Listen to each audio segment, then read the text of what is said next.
Assalamualaikum warahmatullahi wabarakatuh. Shalom, Om Swastiastu, Namo Buddhaya, salam kebajikan, salam sejahtera bagi kita semua. Selamat siang semuanya. Perkenalkan, nama saya Salsabila Alfira Idris. NIM saya 41125 11269. Saya dari kelas H, Fakultas Hukum, Program Studi Hukum. Video ini saya buat sebagai pemenuhan tugas dalam mata kuliah Hukum Internasional dengan dosen pengampu yang terhormat Bapak Sintong Arion Hutapea, Sarjana Hukum, Magister Hukum. Langsung saja kita bahas tanpa berlama-lama. Kita bahas tugasnya langsung ya. Dalam mengawali pembahasan yang sangat mendalam pada kesempatan kali ini, izinkan saya membawa pemikiran kita semua untuk menelah secara seksama mengenai hakikat dan dinamika yang menyusun struktur hukum di dunia internasional sebagai langkah awal dalam menjawab tugas online yang diberikan oleh Bapak Sintong Arion Hutapea, Sarjana Hukum, Magister Hukum. Kita harus membedah satu demi satu evolusi terminologi yang mendasari ilmu hukum internasional, agar kita memiliki pemahaman yang utuh dan tidak terjebak dalam keracuan istilah. Pembahasan kita awali dengan istilah yang paling fundamental dan paling tepat untuk digunakan saat ini, yaitu hukum internasional atau international law. Secara definisi yang sangat komprehensif, hukum internasional adalah sebuah sistem hukum yang mengatur hubungan yang terjalin antara negara, organisasi internasional, serta individu dalam batas-batas tertentu yang memiliki dampak atau efek hukum yang melintasi batas-batas negara. Karakteristik utamanya itu itu dari hukum internasional ini seperti sifatnya yang sangat dinamis dan mampu menjangkau berbagai aspek kehidupan manusia yang sangat luas, mulai dari urusan perekonomian, perlindungan lingkungan hidup, hingga penegakan hak asasi manusia. Inilah istilah yang paling cocok dan relevan untuk digunakan di zaman sekarang, karena saat ini sudah berada dalam kondisi yang saling terhubung atau interconnection. Hukum bukan lagi hanya menjadi urusan kaku antara para diplomat tingkat tinggi, tetapi juga melibatkan korporasi transnasional, organisasi regional seperti ASEAN, hingga mekanisme perlindungan hak-hak individu secara global. Sebagai contoh nyatanya itu seperti kebijakan perdagangan bebas atau protokol perlindungan iklim global adalah bukti bahwa hukum internasional menyentuh sendi-sendi kehidupan kita secara langsung. Baik, beranjak dari sana kita mengenal istilah lain juga seperti tadi, tapi yang berbeda, hukum antar bangsa atau law of nation. Istilah ini memiliki jangkauan yang juga luas karena merujuk pada norma-norma yang dianggap berlaku bagi seluruh komunitas bangsa di dunia secara universal. Karakteristik dari hukum antarbangsa ini, istilah dari hukum antarbangsa ini membawa nuansa filosofis dan historis yang sangat kuat, yang dimana akarnya seringkali dikaitkan dengan konsep jus gentium dari warisan hukum Romawi kuno. Meskipun secara cakupan terasa lebih luas daripada sekedar hubungan antar pemerintah, para ahli melihat bahwa istilah ini tetap memiliki kekurangan di era modern. Hal ini dikarenakan juga istilah hukum antar bangsa ini dirasa agak puitis ya, dan kurang mampu mencakup entitas-entitas hukum modern yang bersifat non-negara secara spesifik dan teknis. Dalam konteks hukum perdagangan internasional yang sangat mendetail saat ini, istilah yang terlalu filosofis seperti ini terkadang dianggap kurang praktis untuk memberikan kepastian hukum yang instan.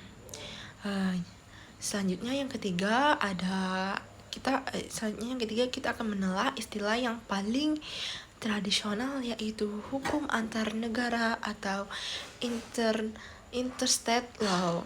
Secara definisi, hukum antar negara merupakan kumpulan aturan yang mengatur hubungan hukum secara eksklusif antara satu negara yang berdaulat dengan negara berdaulat lainnya. Karakteristik hukum antar negara ini yang utamanya sangat sempit dan bersifat klasik atau tradisional, yang dimana dalam paradigma lama ini negara dipandang sebagai satu-satunya subjek hukum yang diakui secara sah dalam kancah dunia.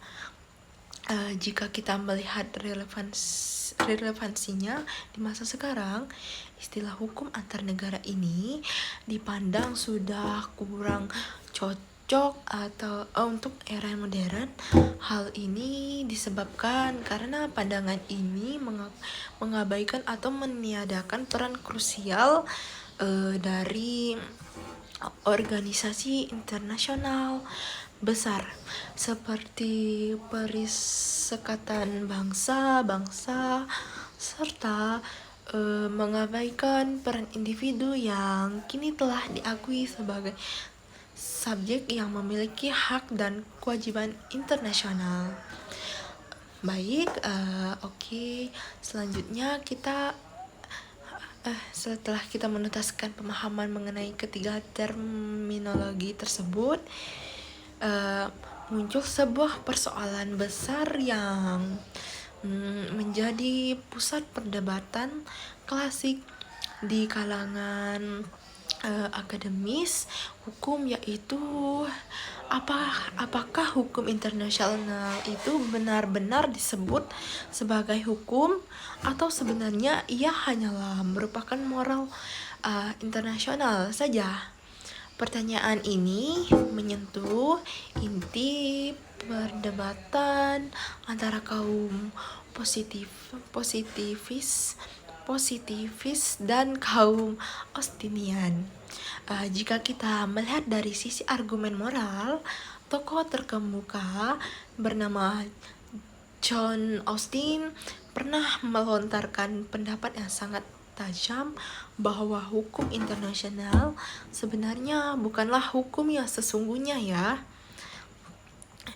Bagi Austin juga, hukum internasional hanyalah merupakan moralitas positif semata.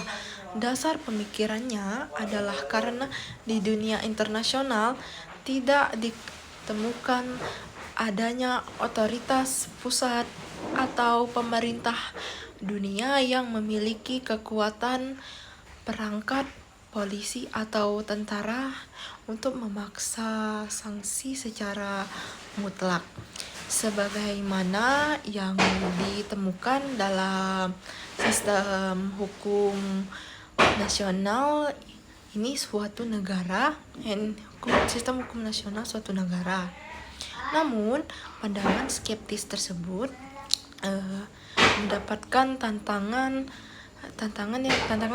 yang sangat kuat dari perspektif hukum yang dianut oleh mayoritas ahli hukum modern. Saat ini, para ahli tersebut telah menyepakati secara bulat bahwa hukum internasional adalah hukum dalam arti yang sebenarnya. Terdapat bukti-bukti yuridis yang sangat kuat untuk mendukung pernyataan ini. Salah satunya adalah eksistensi dari traktat atau perjanjian internasional yang menciptakan ikatan secara yuridis bagi pihak-pihak di dalamnya. Berdasarkan prinsip hukum universal, yaitu Pacta Sunt Servanda. Selain itu, adanya Mahkamah Internasional atau International Court of Justice atau ESG, serta mekanisme sanksi ekonomi atau embargo yang nyata yang menunjukkan bahwa aturan ini memiliki kekuatan paksa yang diakui. Jadi sebagai kesimpulan akhir yang perlu ditegaskan, meskipun penegakannya memang tidak dilakukan secara instan layaknya hukum pidana domestik, namun juga hukum internasional memiliki daya ikat hukum yang diakui sepenuhnya oleh subjek hukum, karena adanya kebutuhan mendalam akan keteraturan global dan stabilitas dunia. Sebagai kesimpulan akhir dari seluruh rangkaian pemaparan yang telah saya sampaikan tadi, kita dapat menarik sebuah benang merah yang sangat penting bagi kita selaku insan hukum, seperti memahami perbedaan antara hukum internasional, hukum antar bangsa, dan hukum antar negara. Bukan sekedar menghafal istilah teknis di atas kertas, melainkan juga sebuah upaya untuk memahami bagaimana peradaban manusia berusaha menciptakan keteraturan di tengah perdebatan kedaulatan yang sangat tajam. Kita telah melihat bagaimana dunia bertransformasi dari sistem yang sangat kaku dan tertutup menjadi sebuah ekosistem yang global yang sangat dinamis dan saling bergantung satu sama lain melalui instrumen hukum internasional modern. Perdebatan yang diajukan oleh John Austin mengenai apakah hukum internasional adalah hukum atau sekedar moral yang memberikan kita sebuah pelajaran yang sangat berharga mengenai arti penting sanksi dan kepatuhan. Namun, sebagaimana kita bahas sebelumnya, di era globalisasi ini, kepatuhan terhadap hukum internasional tidak lagi hanya didorong oleh rasa takut akan sanksi fisik atau militer, melainkan didorong oleh kebutuhan mendasar akan eksistensi dan kepercayaan yang mendalam yang dalam pergaulan dunia. Tanpa hukum internasional juga mustahil kita bisa menikmati kemudahan transaksi ekonomi lintas negara. Perlindungan lingkungan hidup perlindungan lingkungan hidup yang melampaui batas wilayah hingga jaminan hak asasi manusia yang diakui secara universal. Bagi saya pribadi, mempelajari materi ini sangat memberikan sebuah refleksi yang mendalam bahwa hukum internasional itu adalah sebuah instrumen perdamaian, meskipun masih banyak kekurangan dalam penegakannya. Namun, hukum inilah yang menjadi satu-satunya